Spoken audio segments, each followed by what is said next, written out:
Assalamualaikum warahmatullahi wabarakatuh. Alhamdulillahirabbil alamin wassalatu wassalam ala asyrofil anbiya wal mursalin wa ala alihi washabihi ajmain amma ba'du. Pertama-tama marilah kita panjatkan puji syukur kehadiran Allah Subhanahu wa taala karena berkat rahmat dan karunia-Nya kita masih diberikan kesehatan.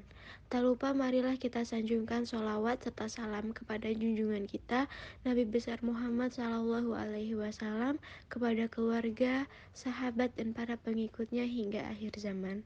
Amin. Sebelumnya izinkanlah kami untuk menyampaikan materi yang berjudul meneladani Rasul Allah dengan perilaku santun. Sebelum memulai, marilah kita membaca basmalah. Bismillahirrahmanirrahim. Pengertian iman kepada Rasul Allah.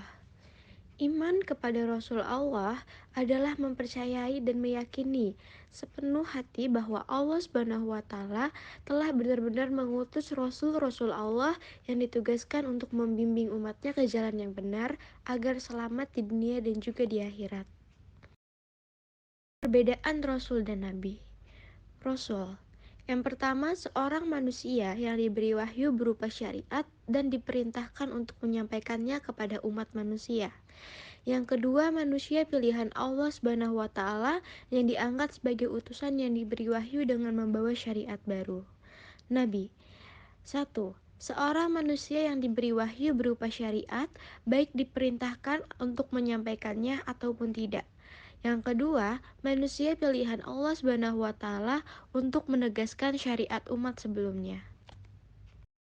Tugas Rasul, menyampaikan amanat Allah dengan jelas, menyeru umatnya kepada Allah, membawa kabar gembira dan memberi peringatan, menyampaikan risalah untuk rahmat bagi alam semesta.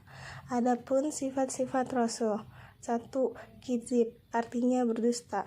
Maksud kata kizib yaitu Rasul tidak mungkin berdusta dalam ucapan maupun perbuatan.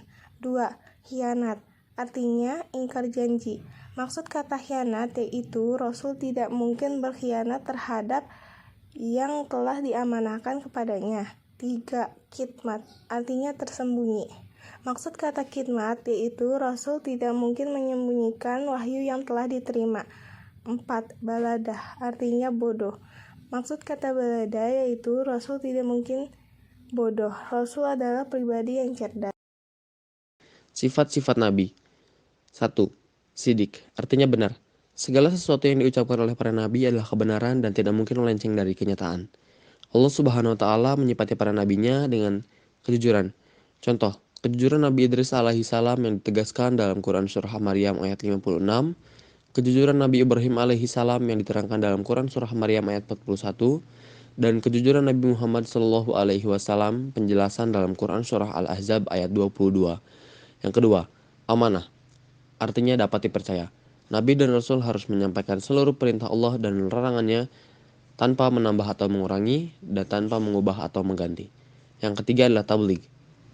Tugas pertama Rasulullah adalah menyampaikan kepada umatnya.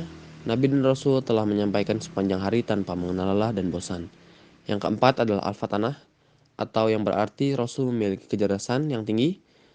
Sifat ini wajib dimiliki oleh Rasul demi menerangi dan mengajak mereka yang masih enggan berjalan di jalan Allah Subhanahu wa taala. Selain itu, dalam menyampaikan wahyu dari Allah Subhanahu wa taala, Rasul membutuhkan strategi, diplomasi, serta kemampuan khusus agar dapat diterima oleh kaumnya. Sekian presentasi dari kami, kurang lebihnya mohon maaf. Wassalamualaikum warahmatullahi wabarakatuh.